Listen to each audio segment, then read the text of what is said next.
Pentingnya ilmu satu bahwa itu akan menjadikan satu perilaku. Misalnya begini ya, dulu itu kiai-kiai Jawa zaman dulu itu berpatokan karena dulu pemerintahan Hindia Belanda, seorang lagi masih pemerintahan Hindia Belanda. Itu dalil yang sering diutarakan itu sebaik-baiknya umara itu yang datang ke ulama, terus sejelek-jeleknya ulama itu yang datang ke umara. Tapi semenjak pemerintahan Indonesia dan kemudian ditandai beberapa tokoh kayak Gus Wahid putra Kiai Hasyim jadi Menteri Agama, ada Gus Wahid putra Kiai Wahab juga jadi Menteri Agama, ada Kiai Fathur Rahman keluarga Mbah Maimun, keluarga Sarang juga pernah jadi Menteri Agama. Kemudian bersamaan dengan itu dibangunlah satu pegangan ilmu. Pegangan ilmu ini penting karena ini yang mengilhami semua orang Islam, terutama ya utamanya ulamanya. Ada seorang ustadz, seorang guru ngaji yang karena melihat rata-rata penguasa itu zalim ya, datang ke Harun Ar-Rasyid. Ini perlu disimak, datang ke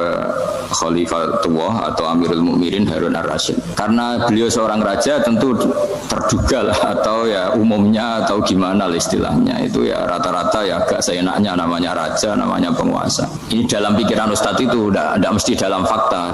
Kemudian si ustadz itu matur, ya Amirul Mukminin, inni nasihun lak famusyaddidun alaika fala tajidanna fi nafsika syai'an. Saya ini mau nasihati Anda, kemudian saya cara nasihati itu keras, tolong jangan dimasukkan hati. Dia bilang famusyaddidun alaika, saya nanti kalau nasihati itu keras sekali, tolong dimaklumi karena ini penting, karena Anda harus dinasihati secara keras. Tapi sebelum nasihat itu diutarakan, kata Harun Ar-Rasyid, karena beliau Bani Abbas dan beliau orang alim termasuk muridnya Imam Malik, kata Harun Ar-Rasyid, uskut, kamu diam Ustaz. Inna Allaha ta'ala arsala man huwa khairun minka ila man huwa syarrun minni wa ma'adhalika yaqulu Allahu ta'ala faqula lahu qawlan layyinan la'allahu yatadzakkaru aw yakhsha. Jadi ini sekaligus etika dan norma ya bagi semua dai di Indonesia dan semua kita.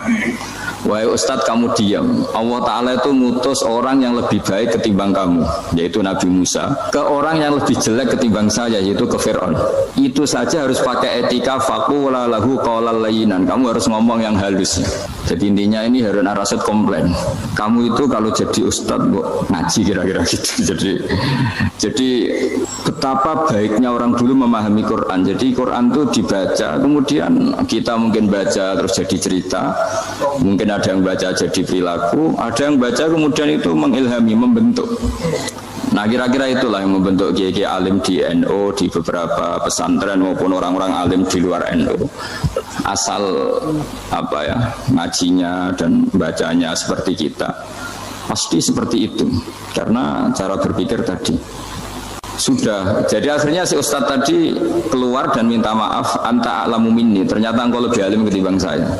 Jadi kalimat famusyaddidun alika, saya akan keras cara memberi nasihat, itu yang diket, yang dipotong, yang dibatalkan atau yang diralat oleh Khalifatullah Harun Ar-Rasyid.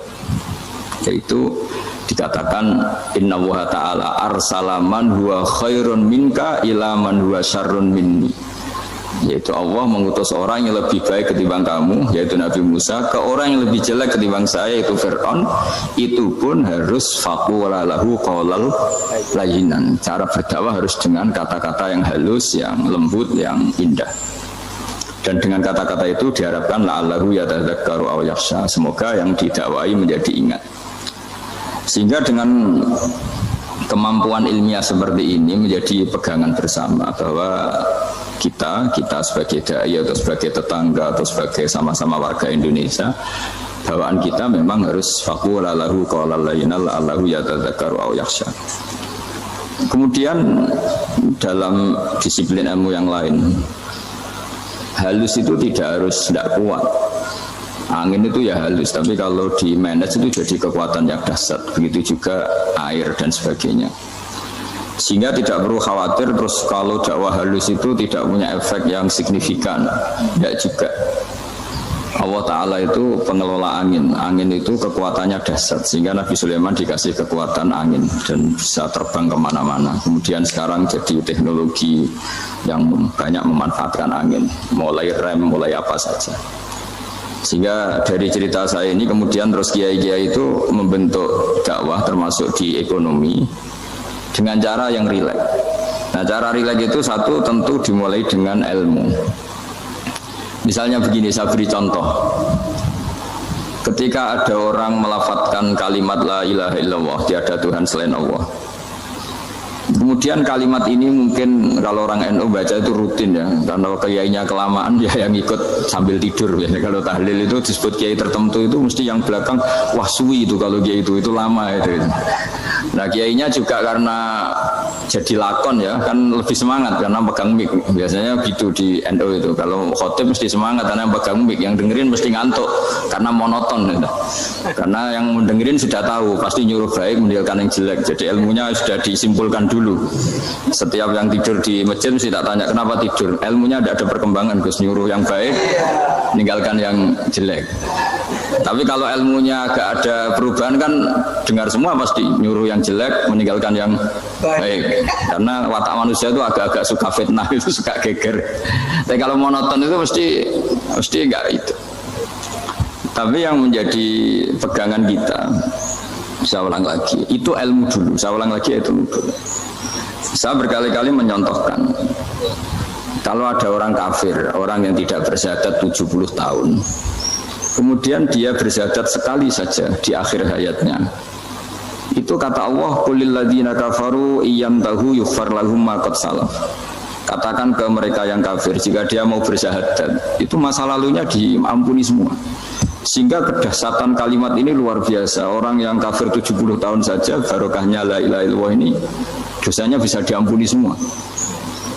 Nah kemudian karena ilmu ini tidak begitu populer atau kurang dipopulerkan atau kita sendiri kurang menghayati, sehingga la ilaha illallah itu lebih dianalisis cara lafadz ini, pelafatannya ada sanadnya enggak ya gitu. Terus cara melafatkan bareng-bareng seperti itu ada tumpengan ini bid'ah enggak ya. Jadi pertanyaannya sudah tidak tentang keramatnya atau sakralnya atau fadilahnya la ilaha illallah, tapi sudah macam-macam. Jadi dan cara seperti ini ada hadisnya enggak, legal enggak, terus ada sanadnya enggak. Jadi saya mohon semohon-mohonnya untuk teman-teman yang di Al-Iman itu harus ngaji ya. Ngaji itu nanti kamu tahu cara mandang sebuah ibadah atau perilaku atau apa sajalah tahu. Karena al-ilmu yurisul ahwal, ilmu itu bisa mengilhami cara pandang. Dulu yaitu saya ulang lagi, ketika zaman Hindia Belanda, karena pemerintahnya Hindia Belanda itu ulama-ulama keras sekali, sejelek-jeleknya ulama itu yang datang ke Umarok. Tapi setelah era Mbah Hashim, era sampai Mbah Maimun, itu mereka peduli sama Umaro, sama semuanya sama-sama warga Indonesia yang ingin melihat Indonesia yang lebih baik. Sehingga banyak ya kakak saya sendiri pernah wakil bupati, terus putra Mbah Maimun wakil gubernur. Ini teman saya Ki Hafid ya bupati. Semenjak itu terus, dan itu nggak lepas dari cara pandang. Yaitu cara pandang diantaranya adalah cerita tentang Nabi Musa yang Allah tetap peduli sama Fir'aun, sehingga tetap didakwai Nabi siapa? Musa. Dan posisi Musa datang bukan memanggil. Ya cuma kayak sampai sekarang tuh belum pernah ke kantor bupatinya Pak Hafid, karena kadang-kadang orang terus curiga mengajukan proposal itu dia agak repot. Ketemu bupati itu sialnya kiai kan mesti pikirannya orang bupati ini nyangoni, kiai ini disangoni itu. Itu terus kayak kita fakir miskin itu. Jadi makanya saya itu belum pernah datang. Tapi alhamdulillah karena beliau berambisi menjadi wa khairul umara mayatuna babal ulama. Jadi datang tapi sangat ambisius ingin mengalahkan ulama, karena dia kalau datang statusnya lebih tinggi. Ya tidak apa-apa, ini tawaduk tapi niatnya agak begitu tawaduk. Jadi saya sering ke Jakarta tapi ya tadi jarang ya. Biasanya ngajarkan waktu hanya pas saja, tidak kurang tidak lebih. Biasanya ngajar di pondoknya Pak Kures itu di Baitul Quran ya. Hanya ngajar santri-santri itu. Nah, jadi pemahaman Quran dulu itu kata Imam Ghazali itu membaca Quran itu membaca, bukan bercerita. Kalau kamu membaca seperti ini, kunta qori'an, kamu pembaca. Pembaca itu yang mengambil pelajaran. Tapi kalau kamu hanya cerita, itu namanya kunta hakian. Sebenarnya Anda tidak membaca Quran, tukang cerita. Misalnya tadi cerita Nabi Musa datang ke Fir'aun. Itu kalau kamu hanya cerita, wah dulu itu ada orang namanya Fir'aun didakwai Nabi yang namanya Musa. Ya namanya tukang cerita. Kalau kamu pembaca tidak gitu. Betapa baiknya Allah. Orang sengawur Fir'aun saja inginnya Allah masih ingin diselamatkan dengan mengutus Nabi Musa kekasihnya. Itu namanya kunta qori'an. Kamu pembaca betul, bukan kunta hakian. Kamu tukang cerita. Begitu juga seterusnya tentang Quran ayat-ayat seterusnya. Sehingga yang diharapkan dari pembacaan Quran itu memang kita sebagai ahli baca, ahli mu'tabir ya, ahli yang ngambil pelajaran, bukan tukang cerita. Sehingga dulu ketika Sayyidina Umar radhiyallahu anhu ketika membuka Baitul Maqdis atau Baitul Muqaddas dan diajak syukuran, pesta-pesta makan itu, beliau nggak mau. Oke kawanku, jangan cuma berhenti di sini karena ngaji kui penting ya, ngaji kui penting. Maka dari itu mari kita rampungkan atau selesaikan kajian singkat daripada beliau. Jangan cuma berhenti di sini. Let's go. Ketika ditanya kenapa engkau gak mau, alasannya itu langsung beliau baca Quran. Jadi saya punya sekian contoh. Saya ulang lagi, saya punya sekian contoh. Orang-orang dulu dengan Quran itu menyatu, bukan sekedar dihafal tapi menyatu. Sehingga bawaannya itu sudah Qurani, sudah Qurani. Saya beri contoh pertama Rasulullah SAW, nanti Umar kedua. Rasulullah itu pernah nggak makan sampai 3 hari. Terus ditanya oleh sahabat, lalu kekuatan engkau bisa hidup apa? Terus menghentikan al-aswadani, maksudnya itu tamar dan air, hanya makan kurma dan air. Tapi beliau tidak ketemu roti atau nggak ketemu nasi lah kalau orang Indonesia. Ketika hari ketiga dikasih makan oleh sahabat, dikasih dipotongkan kambing, kemudian baru makan 3 lukmah, kira-kira ya 3 asupan nasi, berhenti. Padahal sahabat yang lapar sama dengan Rasulullah itu membayangkan Nabi itu sampai kenyang, sampai apa.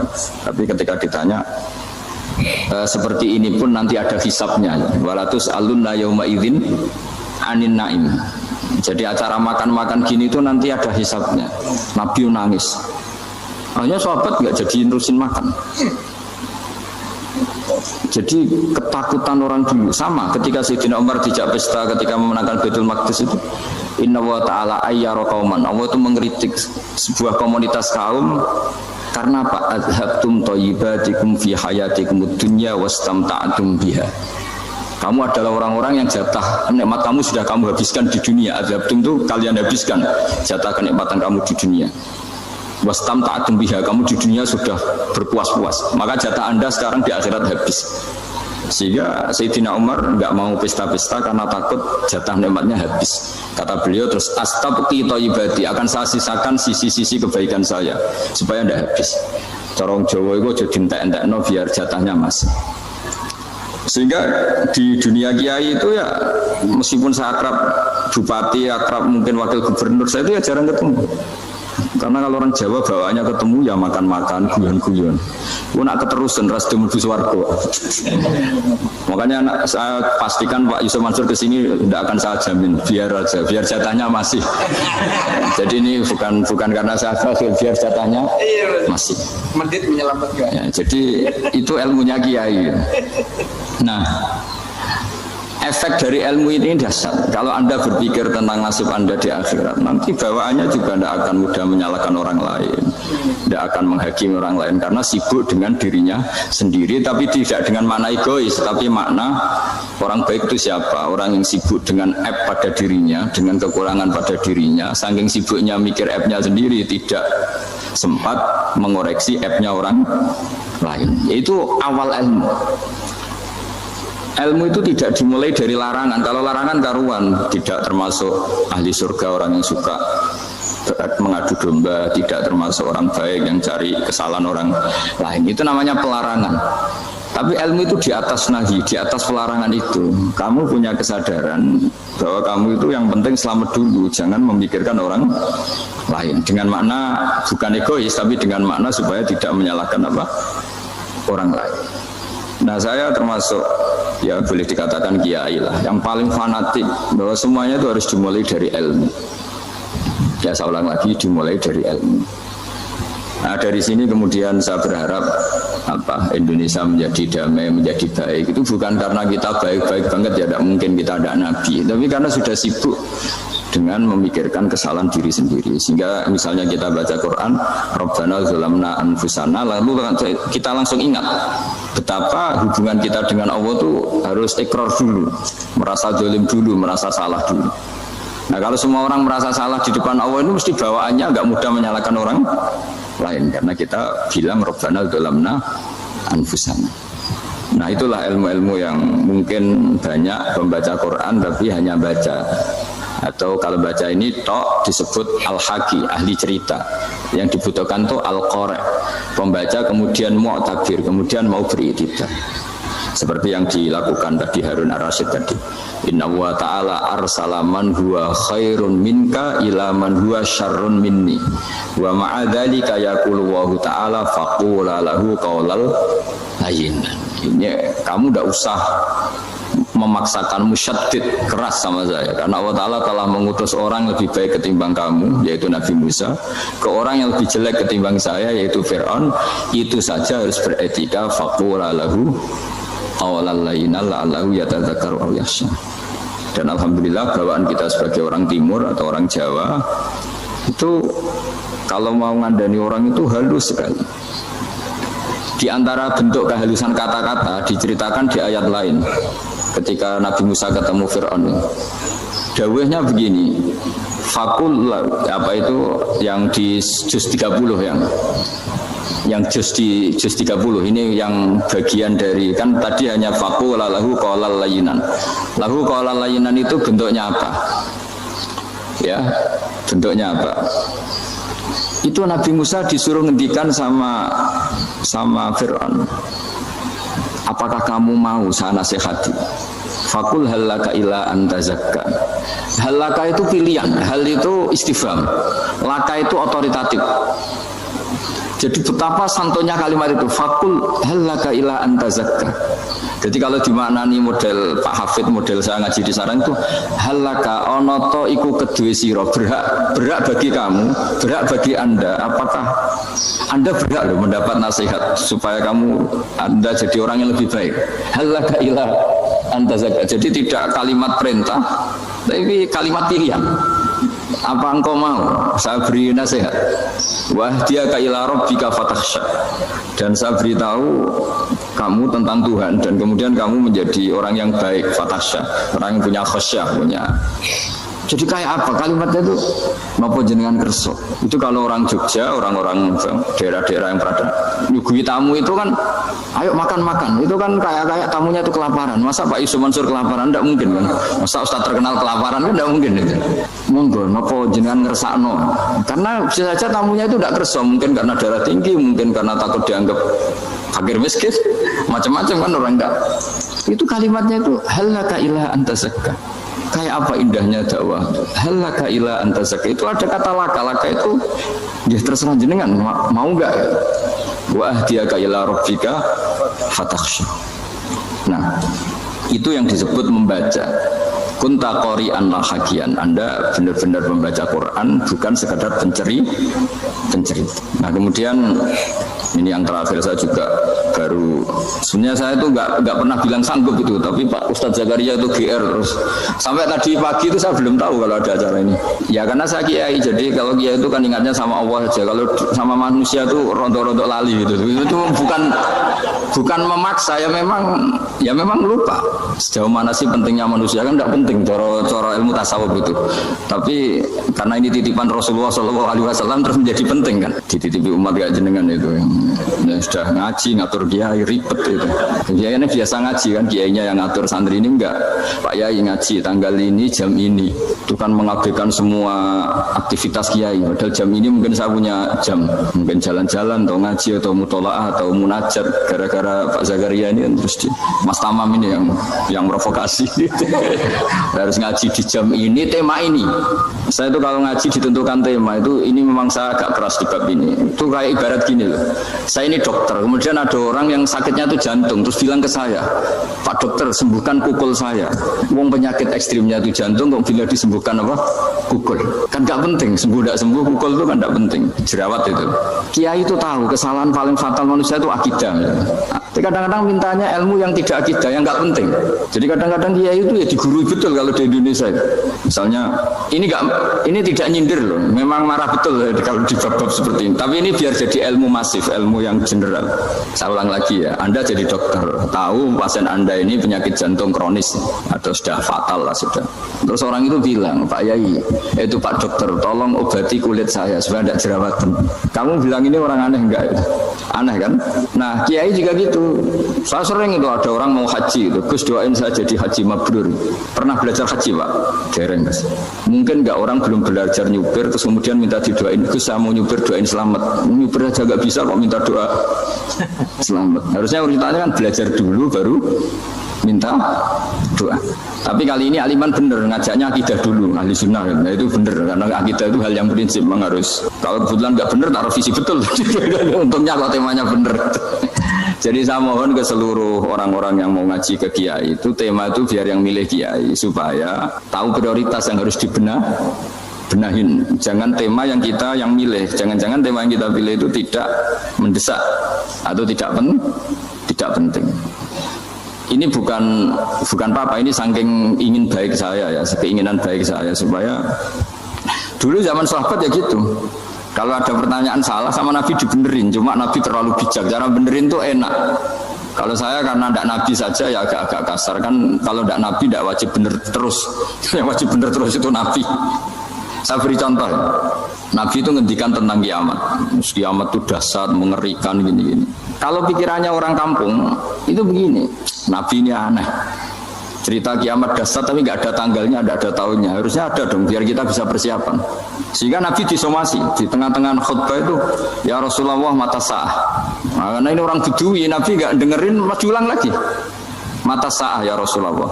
Ketika Nabi mengabaikan itu ada dua kelompok sahabat, yang satu bilang lam yasma, Nabi tidak dengar sehingga mengabaikan.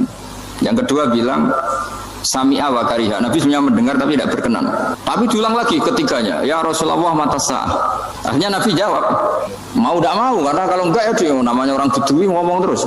Nabi balik tanya, ya karena cara berpikir dia kalau kiamat itu jelas kapannya kan bisa persiapan itu. Paling enggak pas mau kiamat terus pas ngaji Quran apa kan bisa persiapan itu. Akhirnya Nabi balik tanya, ma'atatalah. Kalau kamu berani tanya kiamat, lalu persiapan kamu apa? Ya terus orang itu bilang masyhur itu, ma'atatalah kabira sholatin wala siyamin wala kadza wa kadza walakinni uhibbuka. Saya sebenarnya tidak punya persiapan ya Rasulullah, cuma persiapan banyak puasa ya enggak, banyak sholat enggak, tapi saya mencintai engkau. Masyhur itu jadi hadis paling legenda, almar'u ma'aman ahabba, sebagian disebut anta ma'aman ahbabta. Ini kata semua sahabat yang di masjid. Si Bedui ini orang paling dibenci sahabat karena mengganggu Nabi saat khutbah, tapi akhirnya ini menjadi orang paling dicintai sahabat karena barokahnya itu hadis itu keluar secara terbuka, almar'u ma'aman ahabba. Sebagian riwayat yuhsyarul mar'u ma'aman ahabba, nanti orang akan sowan sama Allah bersama orang yang mereka cintai. Nah, itu sahabat-sahabat fama farihu ba'dal Islam farahahum biadal hadis. Mereka tidak pernah senang setelah masuk Islam sesenang hadis ini. Karena kita tidak perlu soleh-soleh banget, cukup menyintai orang apa? Soleh gitu. Makanya saya sekali bilang itu ya, kadang-kadang saya jadi orang alim itu ya rugi. Ruginya tadi. Misalnya ya, untuk menjadi orang alim kan harus hafal Quran, ngaji Bukhari, Muslim, Ikhya.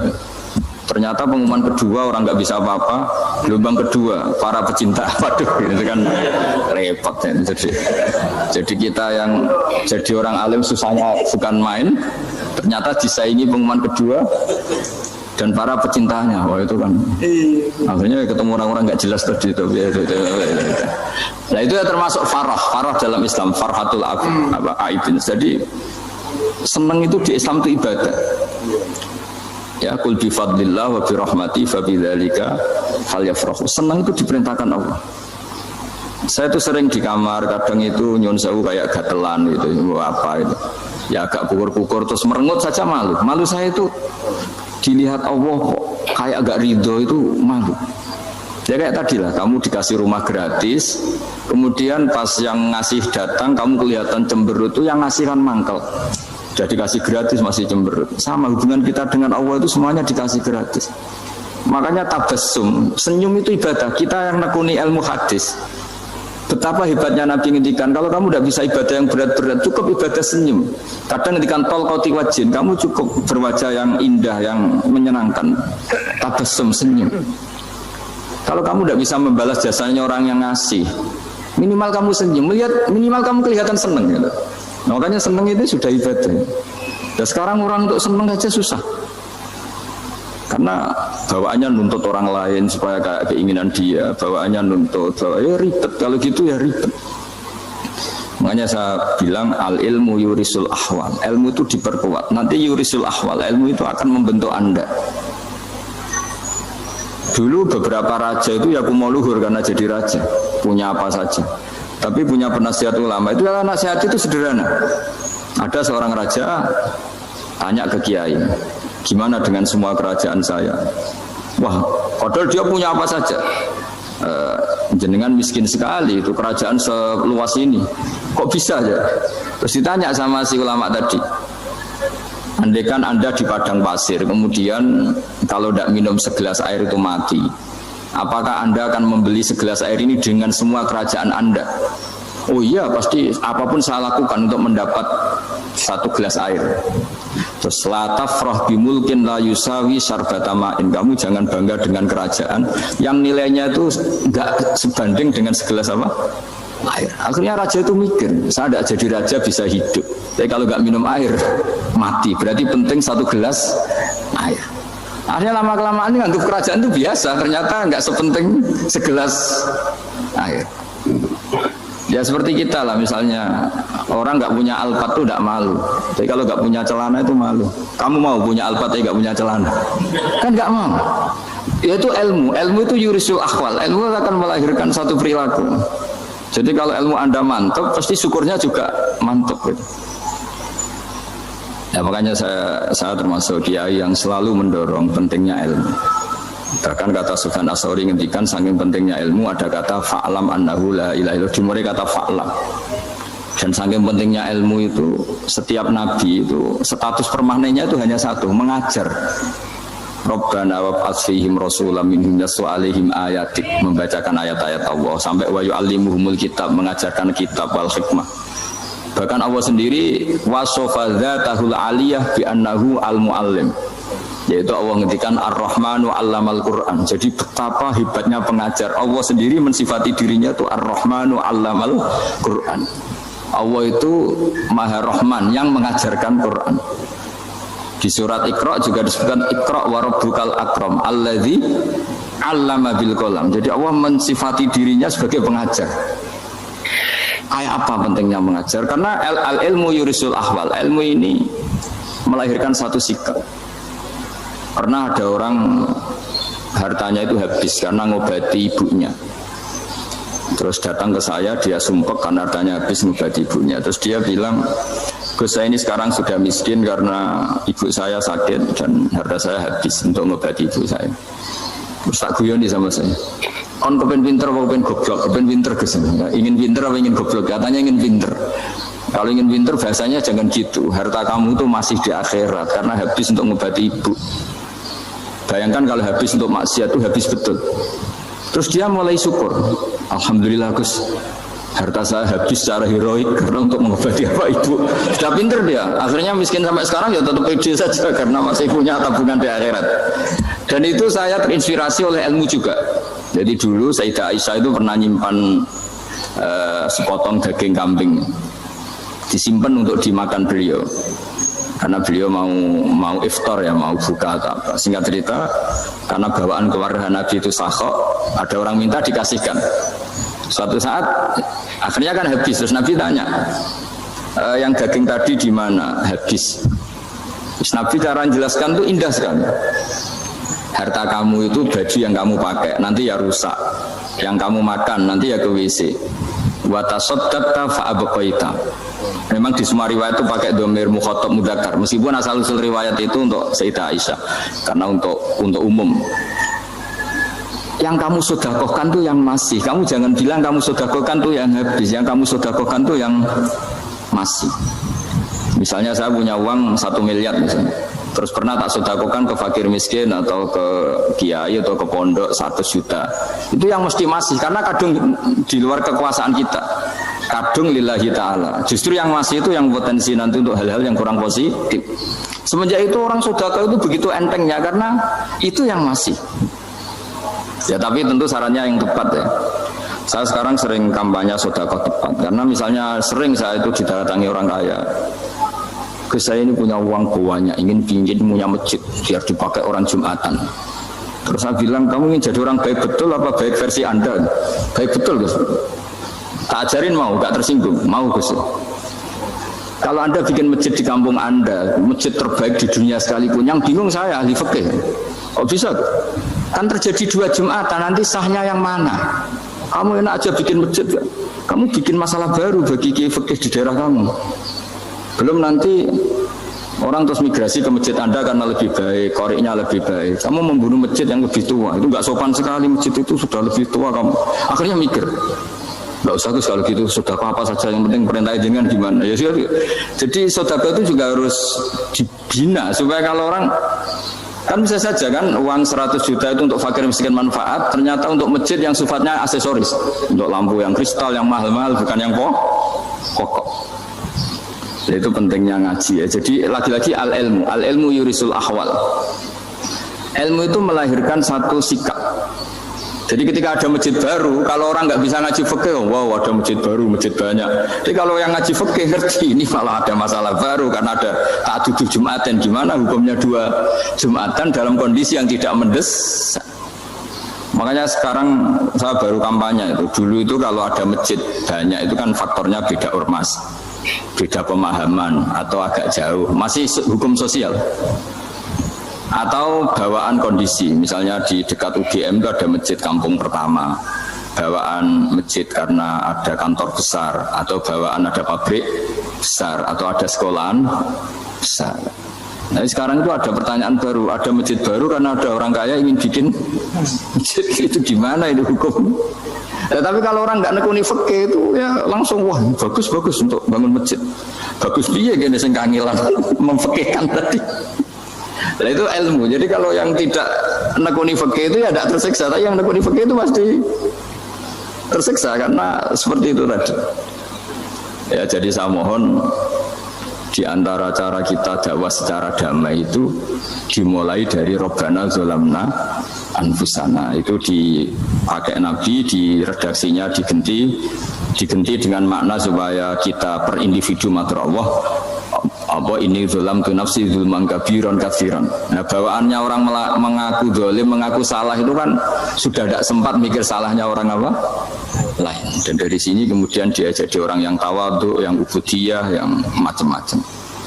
Sehingga Nabi itu bukan dianggap ya, pasti penjelas terbaik.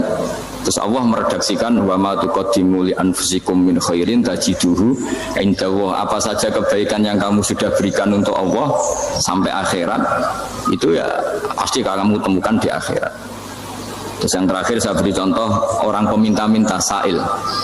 Itu Sayyid Ali Zainal Abidin kalau ada orang minta-minta terus dikasih, misalnya dikasih ya 100.000 atau 50.000 atau 10.000 sesuai kemampuan yang memberi, itu marhaban biman hamala zadi ilal akhirah. Saya terima kasih ya, gara-gara kamu minta uang saya jelas sudah sampai akhirat. Coba kalau di rumah bisa aja untuk hal yang tidak positif. Jadi bawaannya itu cara pandang itu rubah. Jadi kalau kita ngasih uang di masjid, ngasih kiai atau ngasih fakir miskin, ya uang itu yang masih, bukan yang habis. Itu wata sodak kata fa'abqaita, yang kamu berikan itu hakikatnya yang masih. Karena sudah ada kamu otak-atik lagi, makanya disebut wakaf. Sebenarnya wakaf itu dulu secara makna lughat, saya ulangi secara lughat, maknanya itu sudah berhenti. Wakafun maknanya berhenti. Nah sodako itu dari kata sodako maknanya benar. Orang yang sering sodako berarti imannya benar. Orang yang uang sudah diberikan berarti dia sudah terputus, wakaf berhenti dari hubungannya dengan dia.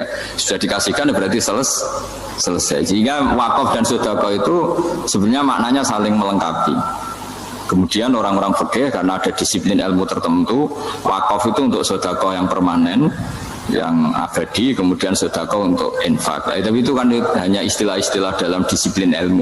Sebetulnya kalau pakai ilmu yang umum, sedekah ya bisa disebut wakaf, wakaf ya bisa disebut apa?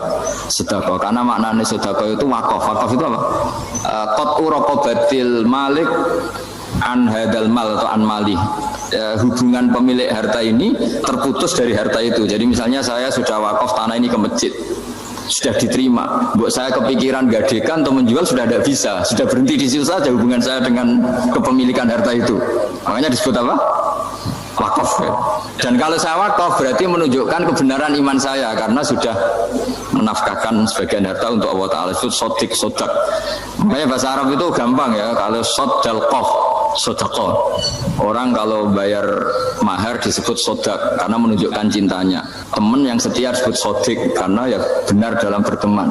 Abu Bakar disebut as-siddiq karena sangat membenarkan kanjeng Nabi dan seterusnya. Misalnya begini ya, dulu itu kiai-kiai Jawa zaman dulu itu berpatokan karena dulu pemerintahan Hindia Belanda, seorang lagi masih pemerintahan Hindia Belanda. Itu dalil yang sering diutarakan itu sebaik-baiknya umara itu yang datang ke ulama, terus sejelek-jeleknya ulama itu yang datang ke umara. Tapi semenjak pemerintahan Indonesia dan kemudian ditandai beberapa tokoh kayak Gus Wahid putra Kiai Hasyim jadi Menteri Agama, ada Gus Wahid putra Kiai Wahab juga jadi Menteri Agama, ada Kiai Fatur Rahman keluarga Mbah Maimun, keluarga Sarang juga pernah jadi Menteri Agama. Kemudian bersamaan dengan itu dibangunlah satu pegangan ilmu. Pegangan ilmu ini penting karena ini yang mengilhami semua orang Islam, terutama ya utamanya ulamanya. Ada seorang ustadz, seorang guru ngaji yang karena melihat rata-rata penguasa itu zalim ya, datang ke Harun Ar-Rasyid. Ini perlu disemak, datang ke Khalifatullah atau Amirul Mukminin Harun Ar-Rasyid. Karena beliau seorang raja tentu terduga lah atau ya umumnya atau gimana lah istilahnya itu ya rata-rata ya agak seenaknya namanya raja, namanya penguasa. Ini dalam pikiran ustadz itu tidak mesti dalam fakta. Kemudian si ustadz itu matur, ya Amirul Mukminin inni nasihun lak famusyaddidun alaika fala tajidanna fi nafsika syai'an. Saya ini mau nasihati Anda, kemudian saya cara nasihati itu keras. Tolong jangan dimasukkan hati. Dia bilang famusyaddidun alaika. Saya nanti kalau nasihati itu keras sekali. Tolong dimaklumi karena ini penting karena Anda harus dinasihati secara keras.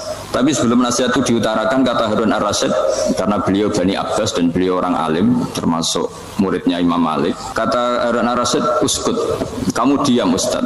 Inna Allaha ta'ala arsala man huwa khairun minka ila man huwa syarrun minni wa ma'adhalika yaqulu Allahu ta'ala faqula lahu qawlan layyinan la'allahu yatadzakkaru aw yakhsha. Jadi ini sekaligus etika dan norma ya bagi semua dai di Indonesia dan semua kita.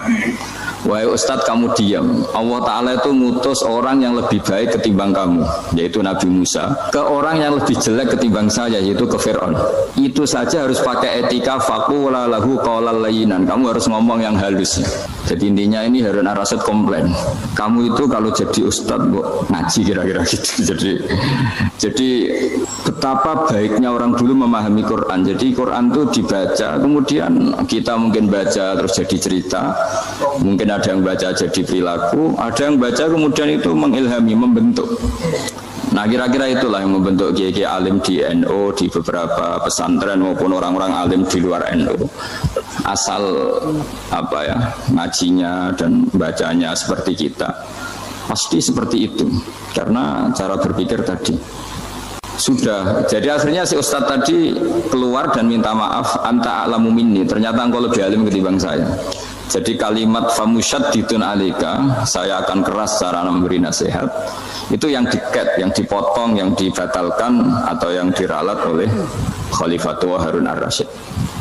Yaitu dikatakan inna Allaha ta'ala arsala man huwa khairun minka ila man huwa syarrun minni. Yaitu Allah mengutus orang yang lebih baik ketimbang kamu, yaitu Nabi Musa, ke orang yang lebih jelek ketimbang saya, yaitu Fir'aun. Itu pun harus faqula lahu qawlan layyinan. Cara berdakwah harus dengan kata-kata yang halus, yang lembut, yang indah. Dan dengan kata-kata itu diharapkan la'allahu yatadzakkaru aw yakhsha. Semoga yang didakwai menjadi ingat. Sehingga dengan kemampuan ilmiah seperti ini menjadi pegangan bersama bahwa kita sebagai dai atau sebagai tetangga atau sebagai sama-sama warga Indonesia, bawaan kita memang harus faqula lahu qawlan layyinan la'allahu yatadzakkaru aw yakhsha. Kemudian dalam disiplin ilmu yang lain, halus itu tidak kuat. Angin itu ya halus, tapi kalau di manage itu jadi kekuatan yang dahsyat. Begitu juga air dan sebagainya. Sehingga tidak perlu khawatir terus kalau dakwah halus itu tidak punya efek yang signifikan. Tidak juga. Allah Ta'ala itu pengelola angin. Angin itu kekuatannya dahsyat, sehingga Nabi Sulaiman dikasih kekuatan angin dan bisa terbang kemana-mana. Kemudian sekarang jadi teknologi yang banyak memanfaatkan angin, mulai rem, mulai apa saja. Sehingga dari cerita saya ini kemudian terus kiai-kiai itu membentuk dakwah termasuk di ekonomi dengan cara yang rileks. Nah, cara rileks itu satu tentu dimulai dengan ilmu. Misalnya begini, saya beri contoh. Ketika ada orang melafadzkan kalimat la ilaha illallah, tiada Tuhan selain Allah. Kemudian kalimat ini mungkin kalau orang NU baca itu rutin ya, karena kiainya kelamaan dia yang ikut sambil tidur. Biasanya kalau tahlil itu disebut kiai tertentu itu mesti yang belakang wah suwi itu kalau kiai itu lama itu. Nah kiainya juga karena jadi lakon ya kan lebih semangat karena pegang mic. Biasanya gitu di NU itu kalau khotib mesti semangat karena yang pegang mic, yang dengerin mesti ngantuk karena monoton gitu. Karena yang mendengerin sudah tahu pasti nyuruh baik meninggalkan yang jelek, jadi ilmunya sudah disimpulkan dulu. Setiap yang tidur di masjid mesti tak tanya kenapa tidur, ilmunya tidak ada perkembangan, Gus, nyuruh yang baik meninggalkan yang jelek. Tapi kalau ilmunya agak ada perubahan kan dengar semua pasti nyuruh yang jelek meninggalkan yang baik. Karena watak manusia itu agak-agak suka fitnah, itu suka geger. Tapi kalau monoton itu mesti enggak itu. Tapi yang menjadi pegangan kita, saya ulang lagi, itu ilmu dulu. Saya ulang lagi itu dulu. Saya berkali-kali menyontohkan, kalau ada orang kafir, orang yang tidak bersyahadat 70 tahun, kemudian dia bersyahadat sekali saja di akhir hayatnya. Itu kata Allah, qulil ladzina kafaru iyyantahu yughfar lahum ma qad salaf. Katakan ke mereka yang kafir, jika dia mau bersyahadat, itu masa lalunya diampuni semua. Sehingga kedahsyatan kalimat ini luar biasa. Orang yang kafir 70 tahun saja, barokahnya la ilaha illallah ini, dosanya bisa diampuni semua. Nah kemudian karena ilmu ini tidak begitu populer atau kurang dipopulerkan atau kita sendiri kurang menghayati, sehingga la ilaha illallah itu lebih dianalisis cara lafadz ini, pelafatannya ada sanadnya enggak ya gitu. Terus cara melafatkan bareng-bareng seperti itu ada tumpengan ini bid'ah enggak ya. Jadi pertanyaannya sudah tidak tentang keramatnya atau sakralnya atau fadilahnya la ilaha illallah, tapi sudah macam-macam. Wiridan cara seperti ini ada hadisnya enggak, legal enggak, terus ada sanadnya enggak. Jadi saya mohon semohon-mohonnya untuk teman-teman yang di Al-Iman itu harus ngaji ya. Ngaji itu nanti kamu tahu cara mandang sebuah ibadah atau perilaku atau apa sajalah tahu. Karena al-ilmu yurisul ahwal, ilmu itu bisa mengilhami cara pandang. Dulu yaitu saya ulang lagi, ketika zaman Hindia Belanda, karena pemerintahnya Hindia Belanda itu ulama-ulama keras sekali, sejelek-jeleknya ulama itu yang datang ke Umarok. Tapi setelah era Mbah Hashim, era sampai Mbah Maimun, itu mereka peduli sama Umarok, sama semuanya sama-sama warga Indonesia yang ingin melihat Indonesia yang lebih baik.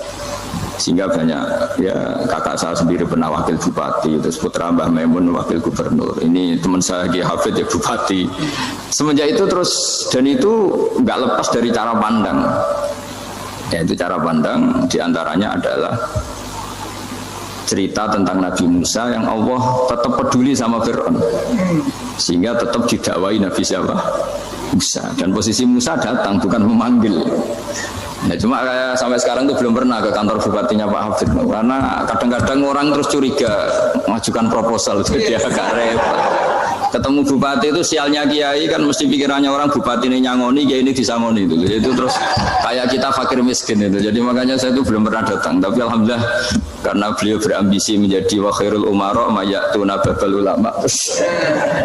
Jadi datang tapi sangat ambisius ingin mengalahkan ulama karena dia kalau datang statusnya lebih tinggi.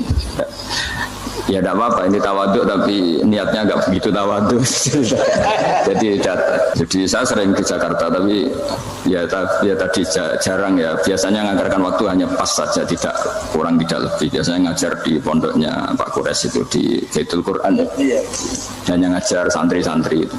Nah, Jadi pemahaman Quran dulu itu kata Imam Ghazali itu membaca Quran itu membaca bukan bercerita.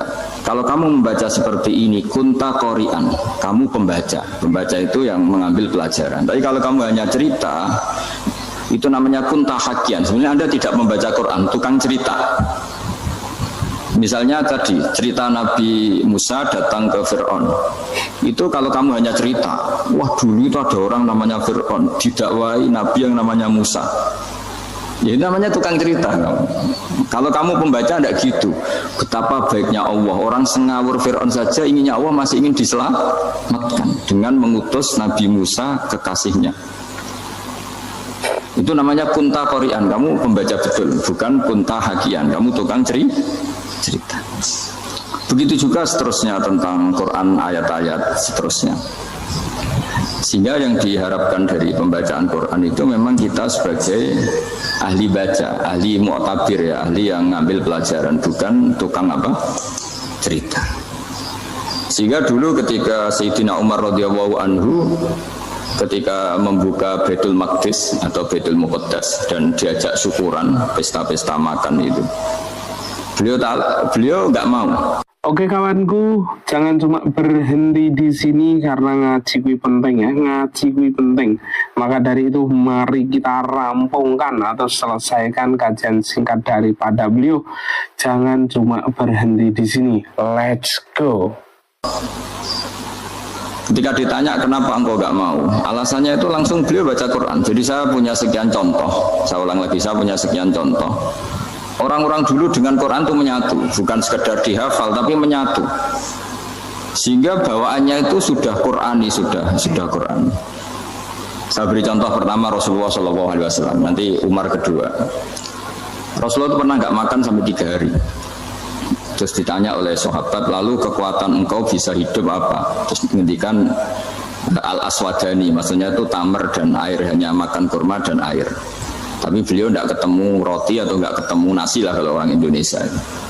Ketika hari ketiga dikasih makan oleh sahabat, dikasih dipotongkan kambing, kemudian baru makan 3 lukmah, kira-kira ya 3 asupan nasi, berhenti.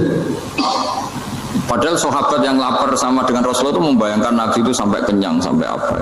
Tapi ketika ditanya, seperti ini pun nanti ada hisabnya. Walatus alunna yauma idzin anin naim. Jadi acara makan-makan gini itu nanti ada hisabnya. Nabi nangis. Hanya sahabat nggak jadi nerusin makan. Jadi ketakutan orang dulu sama ketika Sayyidina Umar dijak pesta ketika memenangkan Baitul Maqdis itu. Inna wa ta'ala ayyara qauman. Allah itu mengkritik sebuah komunitas kaum karena apa? Adhabtum thayyibatikum fi hayatikum ad-dunya wastamta'tum biha. Kamu adalah orang-orang yang jatah nikmat kamu sudah kamu habiskan di dunia. Adhabtum itu kalian habiskan jatah kenikmatan kamu di dunia. Wastamta'tum biha, kamu di dunia sudah berpuas-puas. Maka jatah Anda sekarang di akhirat habis. Sehingga Sayyidina Umar enggak mau pesta-pesta karena takut jatah nikmatnya habis. Kata beliau terus astabqi thayyibati, akan saya sisakan sisi-sisi kebaikan saya supaya enggak habis.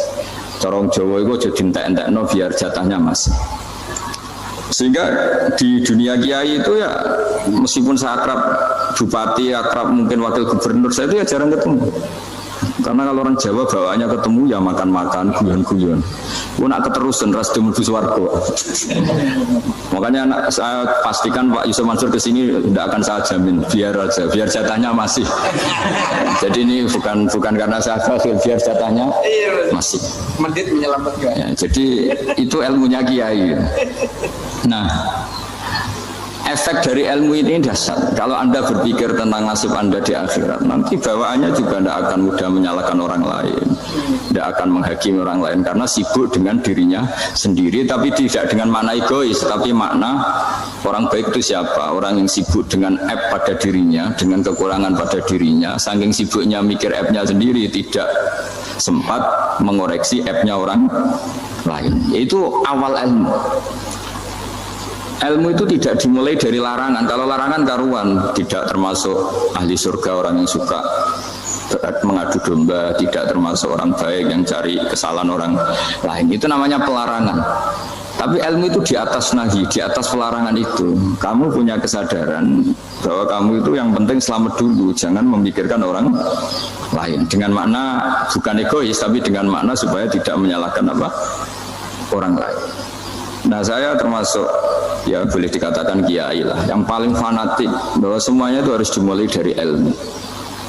Ya, saya ulang lagi, dimulai dari ilmu. Nah, dari sini kemudian saya berharap Indonesia menjadi damai, menjadi baik. Itu bukan karena kita baik-baik banget, ya tidak mungkin kita ada nabi, tapi karena sudah sibuk dengan memikirkan kesalahan diri sendiri. Sehingga misalnya kita baca Quran, Rabbana zalamna anfusana, lalu kita langsung ingat betapa hubungan kita dengan Allah itu harus ikrar dulu, merasa zalim dulu, merasa salah dulu. Nah, kalau semua orang merasa salah di depan Allah itu mesti bawaannya agak mudah menyalahkan orang lain, karena kita bilang Rabbana zalamna anfusana. Nah, itulah ilmu-ilmu yang mungkin banyak membaca Quran tapi hanya baca, atau kalau baca ini tok disebut al-haki, ahli cerita. Yang dibutuhkan tuh al-qari, pembaca kemudian mu'tabir, kemudian mau beriktibar. Seperti yang dilakukan tadi Harun Ar-Rasyid tadi. Inna wa ta'ala arsala man huwa khairun minka ila man huwa syarrun minni. Wa ma'adzalika yaqulu wa ta'ala faqula lahu qaulal layyinan. Ini kamu tidak usah memaksakan musyaddid keras sama saya, karena Allah Ta'ala telah mengutus orang lebih baik ketimbang kamu, yaitu Nabi Musa, ke orang yang lebih jelek ketimbang saya, yaitu Fir'aun. Itu saja harus beretika. Faqula lahu qaulal layyinan la'allahu yatadzakkaru aw yakhsha. Dan alhamdulillah bawaan kita sebagai orang timur atau orang Jawa itu kalau mau ngandani orang itu halus sekali. Di antara bentuk kehalusan kata-kata diceritakan di ayat lain ketika Nabi Musa ketemu Fir'aun. Dawuhnya begini, fakul apa itu yang di juz 30 yang juz 30 ini yang bagian dari, kan tadi hanya fakul lahu qaulal layyinan. Lahu qaulal layyinan itu bentuknya apa? Ya, bentuknya apa? Itu Nabi Musa disuruh ngendikan sama Fir'aun. Apakah kamu mau saya nasihati? Fakul halaka ila antazakka. Halaka itu pilihan, hal itu istifham, laka itu otoritatif. Jadi betapa santonya kalimat itu, fakul halaka ila antazakka. Jadi kalau dimaknani model Pak Hafid, model saya ngaji di sarang itu, halaka onoto iku kedue siro, berhak bagi kamu, berhak bagi anda. Apakah anda berhak loh mendapat nasihat supaya anda jadi orang yang lebih baik? Halaka ila antazakka. Jadi tidak kalimat perintah, tapi kalimat pilihan. Apa engkau mau saya beri nasihat? Wahdiyaka ila rabbika fatakhsha. Dan saya beritahu kamu tentang Tuhan, dan kemudian kamu menjadi orang yang baik, fatakhsha, orang yang punya khasyah, punya. Jadi kayak apa kalimatnya itu? Napa jenengan kerso? Itu kalau orang Jogja, orang-orang daerah-daerah yang berada nyugui tamu itu kan, ayo makan-makan. Itu kan kayak tamunya itu kelaparan. Masa Pak Yusuf Mansur kelaparan? Tidak mungkin kan? Masa Ustaz terkenal kelaparan kan? Tidak mungkin itu. Monggo, napa jenengan ngersakno? Karena bisa saja tamunya itu tidak kerso, mungkin karena darah tinggi, mungkin karena takut dianggap fakir miskin, macam-macam kan orang enggak. Itu kalimatnya itu halaka ila antazakka. Kayak apa indahnya dakwah. Halaka ila antazakka. Itu ada kata laka itu ya terserah jenengan mau enggak. Wa ahdiyaka ila rabbika fatakhsha. Nah, itu yang disebut membaca. Kunta qori'an la hakian. Anda benar-benar membaca Quran, bukan sekadar penceri. Nah, kemudian ini yang terakhir, saya juga baru, sebenarnya saya itu nggak pernah bilang sanggup itu, tapi Pak Ustadz Zakaria itu GR terus sampai tadi pagi itu saya belum tahu kalau ada acara ini. Ya karena saya kiai, jadi kalau kiai itu kan ingatnya sama Allah saja, kalau sama manusia itu rontok-rontok lali gitu. Itu bukan memaksa, ya memang lupa sejauh mana sih pentingnya manusia, kan tidak penting cara ilmu tasawuf itu. Tapi karena ini titipan Rasulullah SAW terus menjadi penting kan, dititipi umat gak jenengan itu. Ya, sudah ngaji ngatur kiai ribet itu. Kiai ini biasa ngaji kan, kiainya yang ngatur, santri ini enggak. Pak Yai ngaji tanggal ini jam ini, itu kan mengabaikan semua aktivitas kiai. Padahal jam ini mungkin saya punya jam, mungkin jalan-jalan atau ngaji atau mutolaah atau munajat. Gara-gara gara-gara Pak Zakaria ini terus Mas Tamam ini yang provokasi. Harus ngaji di jam ini, tema ini. Saya itu kalau ngaji ditentukan tema itu, ini memang saya agak keras di bab ini. Itu kayak ibarat gini loh. Saya ini dokter, kemudian ada orang yang sakitnya itu jantung, terus bilang ke saya, Pak dokter sembuhkan kukul saya. Wong penyakit ekstrimnya itu jantung, kok bila disembuhkan apa? Kukul. Kan gak penting, sembuh tidak sembuh, kukul itu kan gak penting. Jerawat itu. Kiai itu tahu kesalahan paling fatal manusia itu akidah. Tapi kadang-kadang mintanya ilmu yang tidak akidah, yang gak penting. Jadi kadang-kadang kiai itu ya digurui betul kalau di Indonesia. Misalnya ini tidak nyindir loh, memang marah betul kalau di bab-bab seperti ini. Tapi ini biar jadi ilmu masif, ilmu yang general. Saya ulang lagi ya, Anda jadi dokter, tahu pasien Anda ini penyakit jantung kronis atau sudah fatal lah sudah. Terus orang itu bilang, Pak Yai, itu Pak dokter, tolong obati kulit saya supaya tidak jerawatan. Kamu bilang ini orang aneh enggak? Aneh kan? Nah, kiai juga gitu. Saya sering itu ada orang mau haji itu, Gus doain saya jadi haji mabrur. Pernah belajar haji Pak? Dereng Mas. Mungkin enggak orang belum belajar nyupir terus kemudian minta didoain, Gus saya mau nyupir doain selamat. Nyupir aja enggak bisa kok minta doa selamat. Harusnya urutannya kan belajar dulu baru minta doa. Tapi kali ini aliman bener ngajaknya akidah dulu, ahli sunnah. Nah itu bener karena akidah itu hal yang prinsip memang harus. Kalau kebetulan nggak bener taruh visi betul. Untungnya kalau temanya bener. Jadi saya mohon ke seluruh orang-orang yang mau ngaji ke kiai itu tema itu biar yang milih kiai supaya tahu prioritas yang harus benahin. Jangan tema yang kita yang milih. Jangan-jangan tema yang kita pilih itu tidak mendesak atau tidak penting. Ini bukan apa-apa, ini saking ingin baik saya ya, keinginan baik saya supaya dulu zaman sahabat ya gitu. Kalau ada pertanyaan salah sama Nabi dibenerin, cuma Nabi terlalu bijak, cara benerin tuh enak. Kalau saya karena tidak Nabi saja ya agak kasar kan, kalau tidak Nabi tidak wajib bener terus, yang wajib bener terus itu Nabi. Saya beri contoh, Nabi itu ngendikan tentang kiamat. Kiamat itu dahsyat, mengerikan gini-gini. Kalau pikirannya orang kampung itu begini, Nabi ini aneh. Cerita kiamat dahsyat tapi nggak ada tanggalnya, nggak ada tahunnya. Harusnya ada dong, biar kita bisa persiapan. Sehingga Nabi disomasi di tengah-tengah khutbah itu, ya Rasulullah mata sa'ah. Nah, karena ini orang Bedui, Nabi nggak dengerin, maju ulang lagi. Mata sa'ah ya Rasulullah. Ketika Nabi mengabaikan itu ada dua kelompok sahabat, yang satu bilang lam yasma, Nabi tidak dengar sehingga mengabaikan. Yang kedua bilang sami'a wa kariha, Nabi sebenarnya mendengar tapi tidak berkenan. Tapi diulang lagi ketiganya, ya Rasulullah mata sa'ah. Akhirnya Nabi jawab, mau tidak mau, karena kalau enggak ya dia namanya orang Bedui ngomong terus. Nabi balik tanya, ya karena cara berpikir dia kalau kiamat itu jelas kapannya kan bisa persiapan gitu. Paling enggak pas mau kiamat terus pas ngaji Quran apa kan bisa persiapan gitu. Akhirnya Nabi balik tanya, ma'atatalah. Kalau kamu berani tanya kiamat, lalu persiapan kamu apa? Ya terus orang itu bilang masyhur itu, ma'atatalah kabira sholatin wala siyamin wala kadza wa kadza walakinni uhibbuka. Saya sebenarnya tidak punya persiapan ya Rasulullah, cuma persiapan banyak puasa ya enggak, banyak sholat enggak, tapi saya mencintai engkau. Masyhur itu jadi hadis paling legenda, almar'u ma'aman ahabba, sebagian disebut anta ma'aman ahabbta. Ini kata semua sahabat yang di masjid. Si Bedui ini orang paling dibenci sahabat karena mengganggu Nabi saat khutbah, tapi akhirnya ini menjadi orang paling dicintai sahabat karena barokahnya itu hadis itu keluar secara terbuka, almar'u ma'aman ahabba. Sebagian riwayat yuhsyarul mar'u ma'aman ahabba, nanti orang akan sowan sama Allah bersama orang yang mereka cintai.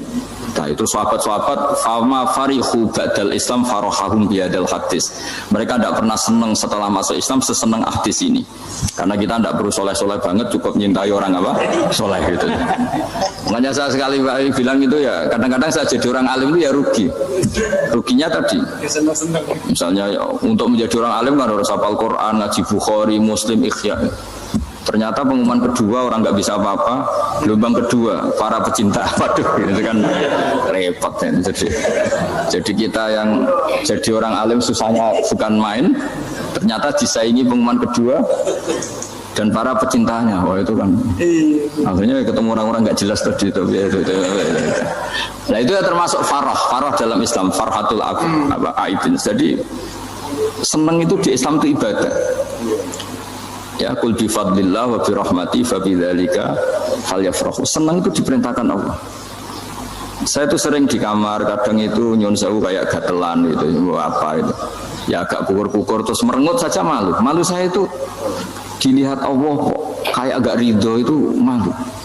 Ya kayak tadi lah, kamu dikasih rumah gratis, kemudian pas yang ngasih datang kamu kelihatan cemberut, itu yang ngasih kan mangkel. Jadi dikasih gratis masih cemberut. Sama hubungan kita dengan Allah itu semuanya dikasih gratis. Makanya tabassum, senyum itu ibadah. Kita yang nekuni ilmu hadis, betapa hebatnya Nabi ngendikan, kalau kamu tidak bisa ibadah yang berat-berat, cukup ibadah senyum. Kadang ngendikan tol koti wajin, kamu cukup berwajah yang indah, yang menyenangkan. Tabassum, senyum. Kalau kamu tidak bisa membalas jasanya orang yang ngasih, minimal kamu senyum, minimal kamu kelihatan seneng gitu. Makanya seneng itu sudah ibadah. Dan sekarang orang untuk seneng aja susah. Karena bawaannya nuntut orang lain supaya kayak keinginan dia, bawaannya nuntut, ya ribet. Kalau gitu ya ribet. Makanya saya bilang al ilmu yurisul ahwal. Ilmu itu diperkuat. Nanti yurisul ahwal, ilmu itu akan membentuk Anda.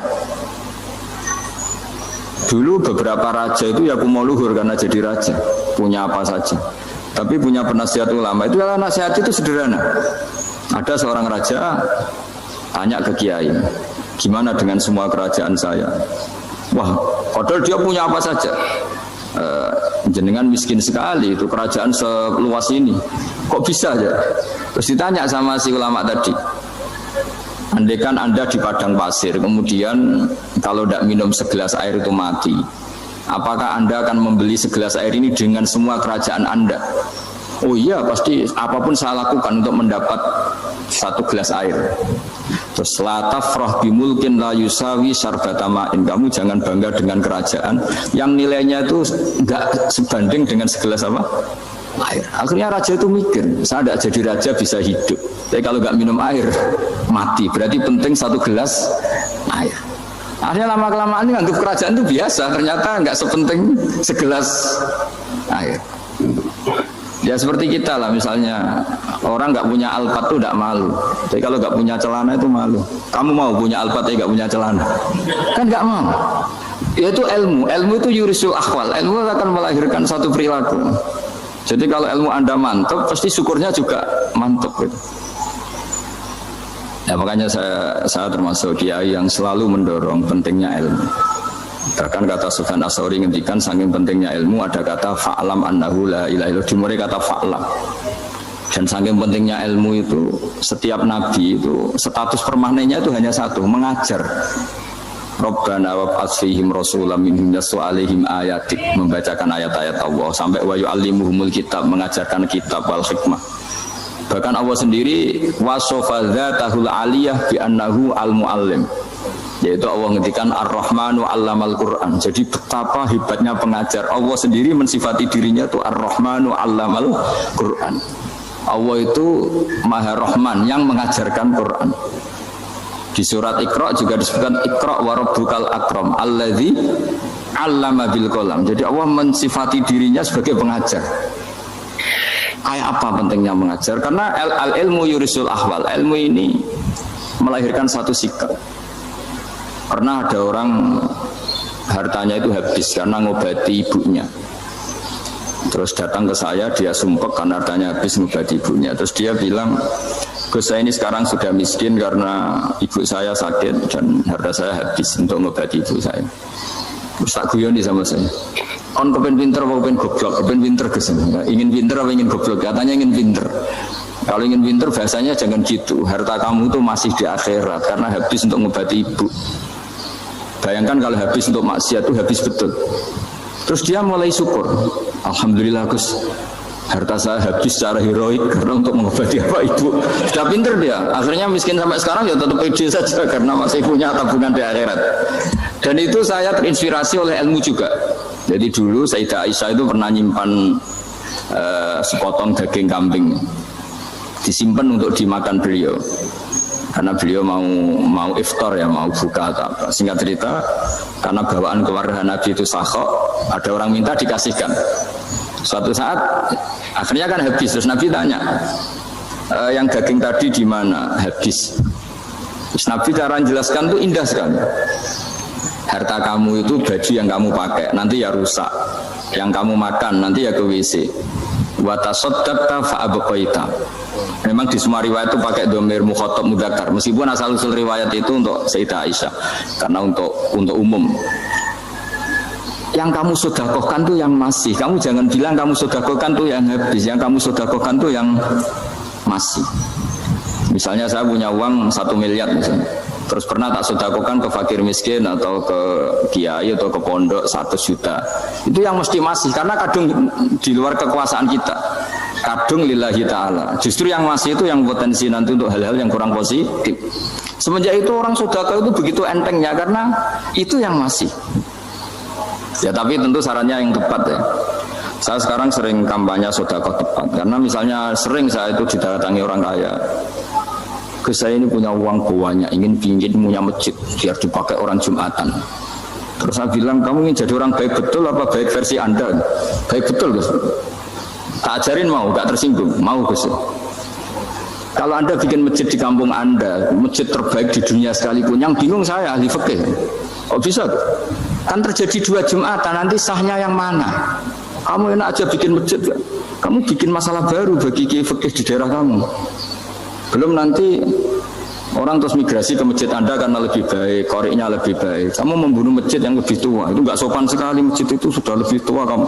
Akhirnya mikir, nggak usah Gus kalau gitu, sedekah apa saja yang penting perintah jenengan gimana. Ya sih.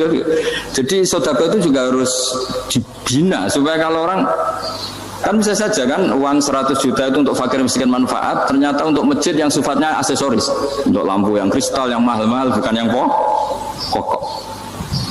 Itu pentingnya ngaji ya. Jadi lagi-lagi al-ilmu yurisul ahwal. Ilmu itu melahirkan satu sikap. Jadi ketika ada masjid baru, kalau orang nggak bisa ngaji fikih, wow ada masjid baru, masjid banyak.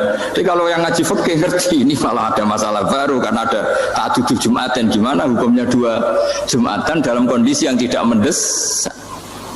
Makanya sekarang saya baru kampanye itu. Dulu itu kalau ada masjid banyak itu kan faktornya beda ormas, beda pemahaman atau agak jauh, masih hukum sosial atau bawaan kondisi. Misalnya di dekat UGM itu ada masjid kampung pertama, bawaan masjid karena ada kantor besar atau bawaan ada pabrik besar atau ada sekolahan besar. Nah sekarang itu ada pertanyaan baru, ada masjid baru karena ada orang kaya ingin bikin masjid. Itu gimana itu hukum? Ya, tapi kalau orang nggak nekuni fikih itu ya langsung wah bagus untuk bangun masjid. Bagus piye gini sing kangelan memfikihkan tadi. Nah itu ilmu. Jadi kalau yang tidak nekuni fikih itu ya tidak tersiksa, tapi yang nekuni fikih itu pasti tersiksa karena seperti itu tadi. Ya jadi saya mohon di antara cara kita dakwah secara damai itu dimulai dari Rabbana Zolamna Anfusana. Itu dipakai Nabi, di redaksinya diganti dengan makna supaya kita per individu matur Allah apa ini zolam tu nafsi zulman kabiron kafiran. Nah bawaannya orang mengaku dolim, mengaku salah itu kan sudah tidak sempat mikir salahnya orang apa lain. Dan dari sini kemudian dia jadi orang yang tawadhu, yang ubudiyah, yang macam-macam. Sehingga Nabi itu bukan dianggap ya pasti penjelas terbaik. Terus Allah meredaksikan wa ma tuqaddimu li anfusikum min khairin tajiduhu indallah. Apa saja kebaikan yang kamu sudah berikan untuk Allah sampai akhirat itu ya pasti kamu temukan di akhirat. Terus yang terakhir saya beri contoh orang peminta-minta sa'il. Itu Sayyid Ali Zainal Abidin kalau ada orang minta-minta terus dikasih, misalnya dikasih ya 100.000 atau 50.000 atau 10.000 sesuai kemampuan yang memberi, itu marhaban biman hamala zadi ilal akhirah. Saya terima kasih ya gara-gara kamu minta uang saya jelas sudah sampai akhirat. Coba kalau di rumah bisa aja untuk hal yang tidak positif. Jadi bawaannya itu cara pandang itu rubah. Jadi kalau kita ngasih uang di masjid, ngasih kiai atau ngasih fakir miskin, ya uang itu yang masih, bukan yang habis. Itu wata sodak kata fa'abqaita, yang kamu berikan itu hakikatnya yang masih. Karena sudah ada kamu otak-atik lagi, makanya disebut wakaf. Sebenarnya wakaf itu dulu secara makna lughat, saya ulangi secara lughat. Maknanya itu sudah berhenti, wakafun maknanya berhenti. Nah sodako itu dari kata sodako maknanya benar. Orang yang sering sodako berarti imannya benar. Orang yang uang sudah diberikan berarti dia sudah terputus, wakaf berhenti dari hubungannya dengan dia. Sudah dikasihkan berarti selesai. Sehingga wakaf dan sodako itu sebenarnya maknanya saling melengkapi. Kemudian orang-orang fikih karena ada disiplin ilmu tertentu, wakaf itu untuk sedekah yang permanen, yang abadi, kemudian sedekah untuk infak. Tapi itu kan hanya istilah-istilah dalam disiplin ilmu. Sebetulnya kalau pakai ilmu yang umum, sedekah ya bisa disebut wakaf, wakaf ya bisa disebut apa? Sedekah. Karena maknanya sedekah itu wakaf. Wakaf itu apa? Qat'u raqabatil malik an hadal mal atau an malih. Hubungan pemilik harta ini terputus dari harta itu. Jadi misalnya saya sudah wakaf tanah ini ke masjid, sudah diterima, buat saya kepikiran gadekan atau menjual sudah tidak bisa, sudah berhenti di situ saja hubungan saya dengan kepemilikan harta itu. Makanya disebut apa? Wakaf. Dan kalau saya wakaf berarti menunjukkan kebenaran iman saya karena sudah menafkahkan sebagian harta untuk Allah Ta'ala. Itu sodik, sodak. Makanya bahasa Arab itu gampang ya. Kalau sodal qaf, sodako. Orang kalau bayar mahar disebut sodak karena menunjukkan cintanya. Teman yang setia disebut sodik karena ya benar dalam berteman. Abu Bakar disebut as-siddiq karena sangat membenarkan kanjeng Nabi dan seterusnya. Misalnya begini ya, dulu itu kiai-kiai Jawa zaman dulu itu berpatokan karena dulu pemerintahan Hindia Belanda, seorang lagi masih pemerintahan Hindia Belanda. Itu dalil yang sering diutarakan itu sebaik-baiknya umara itu yang datang ke ulama, terus sejelek-jeleknya ulama itu yang datang ke umara. Tapi semenjak pemerintahan Indonesia dan kemudian ditandai beberapa tokoh kayak Gus Wahid putra Kiai Hasyim jadi Menteri Agama, ada Gus Wahid putra Kiai Wahab juga jadi Menteri Agama, ada Kiai Fathur Rahman keluarga Mbah Maimun, keluarga Sarang juga pernah jadi Menteri Agama. Kemudian bersamaan dengan itu dibangunlah satu pegangan ilmu. Pegangan ilmu ini penting karena ini yang mengilhami semua orang Islam, terutama ya utamanya ulamanya. Ada seorang ustadz, seorang guru ngaji yang karena melihat rata-rata penguasa itu zalim ya, datang ke Harun Ar-Rasyid. Ini perlu disimak, datang ke Khalifatullah atau Amirul Mukminin Harun Ar-Rasyid. Karena beliau seorang raja tentu terduga lah atau ya umumnya atau gimana lah istilahnya itu ya rata-rata ya agak seenaknya namanya raja, namanya penguasa. Ini dalam pikiran ustadz itu udah mesti dalam fakta. Kemudian si ustadz itu matur, ya Amirul Mukminin inni nasihun lak famusyaddidun alaika fala tajidanna fi nafsika syai'an. Saya ini mau nasihati Anda, kemudian saya cara nasihati itu keras. Tolong jangan dimasukkan hati. Dia bilang famusyaddidun alaika. Saya nanti kalau nasihati itu keras sekali. Tolong dimaklumi karena ini penting karena Anda harus dinasihati secara keras. Tapi sebelum nasihat itu diutarakan kata Harun Ar-Rasyid karena beliau Bani Abbas dan beliau orang alim termasuk muridnya Imam Malik. Kata Harun Ar-Rasyid, uskut, kamu diam Ustaz.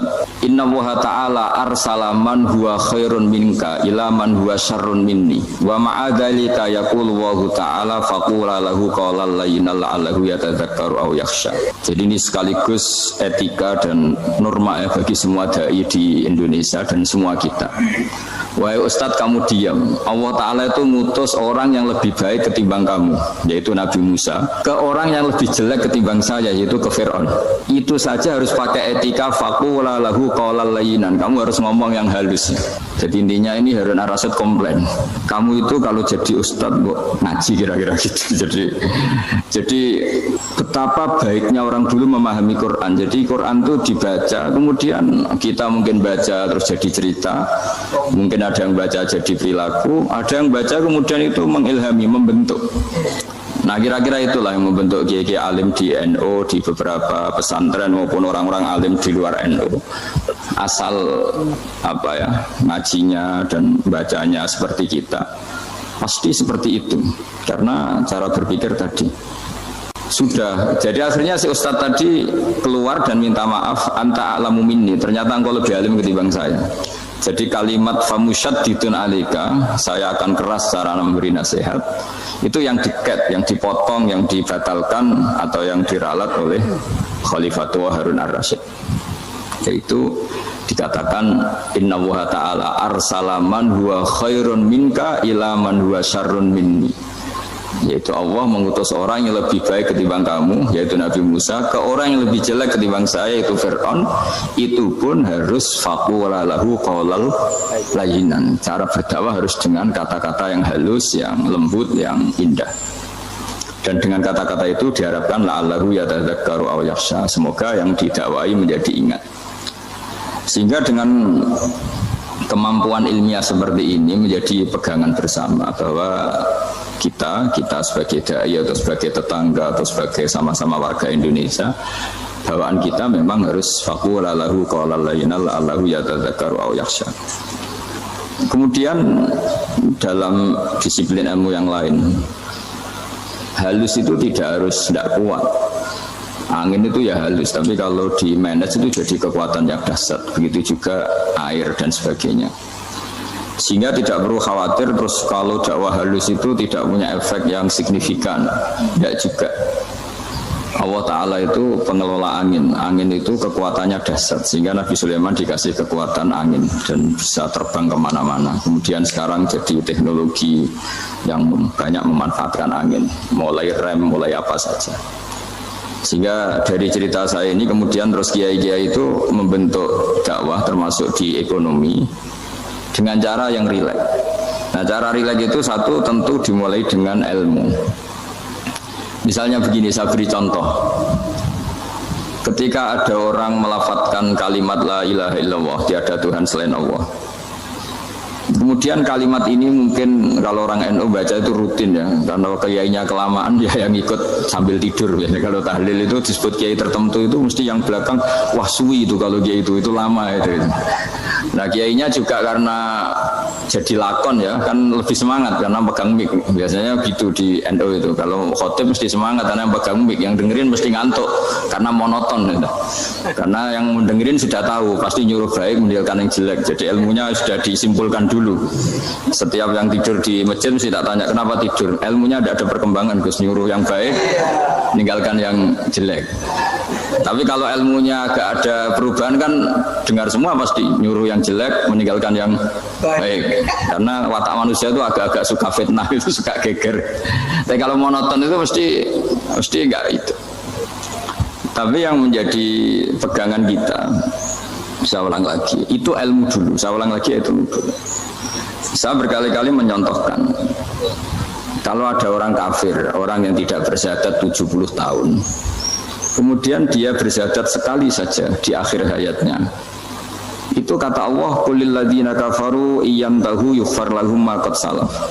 Katakan ke mereka yang kafir, jika dia mau bersyahadat, itu masa lalunya diampuni semua. Sehingga kedahsyatan kalimat ini luar biasa. Orang yang kafir 70 tahun saja, barokahnya la ilaha illallah ini, dosanya bisa diampuni semua. Nah kemudian karena ilmu ini tidak begitu populer atau kurang dipopulerkan, atau kita sendiri kurang menghayati, sehingga la ilaha illallah itu lebih dianalisis cara lafaz ini, pelafatannya ada sanadnya enggak ya gitu. Terus cara melafatkan bareng-bareng seperti itu ada tumpengan ini bid'ah enggak ya. Jadi pertanyaannya sudah tidak tentang keramatnya atau sakralnya atau fadilahnya la ilaha illallah, tapi sudah macam-macam. Jadi dan cara seperti ini ada hadisnya enggak, legal enggak, terus ada sanadnya enggak. Jadi saya mohon semohon-mohonnya untuk teman-teman yang di Al-Iman itu harus ngaji ya. Ngaji itu nanti kamu tahu cara mandang sebuah ibadah atau perilaku atau apa sajalah tahu. Karena al-ilmu yurisul ahwal, ilmu itu bisa mengilhami cara pandang. Dulu yaitu saya ulang lagi, ketika zaman Hindia Belanda, karena pemerintahnya Hindia Belanda itu ulama-ulama keras sekali, sejelek-jeleknya ulama itu yang datang ke Umaro. Tapi setelah era Mbah Hashim, era sampai Mbah Maimun, itu mereka peduli sama Umaro, sama semuanya sama-sama warga Indonesia yang ingin melihat Indonesia yang lebih baik. Sehingga banyak ya, kakak saya sendiri pernah wakil bupati, terus putra Mbah Maimun wakil gubernur, ini teman saya Ki Hafid ya bupati. Semenjak itu terus, dan itu nggak lepas dari cara pandang. Yaitu cara pandang diantaranya adalah cerita tentang Nabi Musa yang Allah tetap peduli sama Fir'aun, sehingga tetap didakwai Nabi siapa? Musa. Dan posisi Musa datang bukan memanggil. Ya, cuma kayak sampai sekarang tuh belum pernah ke kantor bupatinya Pak Hafid, karena kadang-kadang orang terus curiga mengajukan proposal jadi agak repot. Ketemu bupati itu sialnya kiai kan mesti pikirannya orang bupati ini nyangoni, kiai ini disangoni itu terus kayak kita fakir miskin itu. Jadi makanya saya itu belum pernah datang. Tapi alhamdulillah karena beliau berambisi menjadi wa khairul umara mayatuna babal ulama. Jadi datang tapi sangat ambisius ingin mengalahkan ulama karena dia kalau datang statusnya lebih tinggi. Ya tidak apa-apa, ini tawaduk tapi niatnya nggak begitu tawaduk. Jadi saya sering ke Jakarta tapi ya tadi jarang ya. Biasanya nganggarkan waktu hanya pas saja, tidak kurang tidak lebih. Biasanya ngajar di pondoknya Pak Kures itu di Baitul Quran ya. Dan yang ngajar santri-santri itu. Nah, jadi pemahaman Quran dulu itu kata Imam Ghazali itu membaca Quran itu membaca bukan bercerita. Kalau kamu membaca seperti ini kunta qori'an, kamu pembaca. Pembaca itu yang mengambil pelajaran. Tapi kalau kamu hanya cerita itu namanya kunta hakian. Sebenarnya Anda tidak membaca Quran, tukang cerita. Misalnya tadi cerita Nabi Musa datang ke Fir'aun. Itu kalau kamu hanya cerita, wah dulu itu ada orang namanya Fir'aun didakwai Nabi yang namanya Musa. Ya ini namanya tukang cerita. Kalau kamu pembaca tidak gitu. Betapa baiknya Allah. Orang sengawur Fir'aun saja inginnya Allah masih ingin diselamatkan dengan mengutus Nabi Musa kekasihnya. Itu namanya kunta qori'an. Kamu pembaca betul, bukan kunta hakian. Kamu tukang cerita. Begitu juga seterusnya tentang Quran ayat-ayat seterusnya. Sehingga yang diharapkan dari pembacaan Quran itu memang kita sebagai ahli baca, ahli mu'tabir ya, ahli yang ngambil pelajaran, bukan tukang cerita. Sehingga dulu ketika Sayyidina Umar radhiyallahu anhu ketika membuka Baitul Maqdis atau Baitul Muqaddas dan diajak syukuran, pesta-pesta makan itu. Beliau nggak mau. Oke kawanku, jangan cuma berhenti di sini karena ngaji kui penting ya, ngaji kui penting. Maka dari itu mari kita rampungkan atau selesaikan kajian singkat daripada beliau. Jangan cuma berhenti di sini. Let's go. Ketika ditanya kenapa engkau nggak mau, alasannya itu langsung beliau baca Quran. Jadi saya punya sekian contoh. Saya ulang lagi, saya punya sekian contoh. Orang-orang dulu dengan Quran itu menyatu, bukan sekedar dihafal tapi menyatu. Sehingga bawaannya itu sudah Qurani, sudah Quran. Saya beri contoh pertama Rasulullah SAW, nanti Umar kedua. Rasulullah itu pernah nggak makan sampai 3 hari. Terus ditanya oleh sahabat, lalu kekuatan engkau bisa hidup apa? Terus menghentikan al-aswadani, maksudnya itu tamar dan air, hanya makan kurma dan air.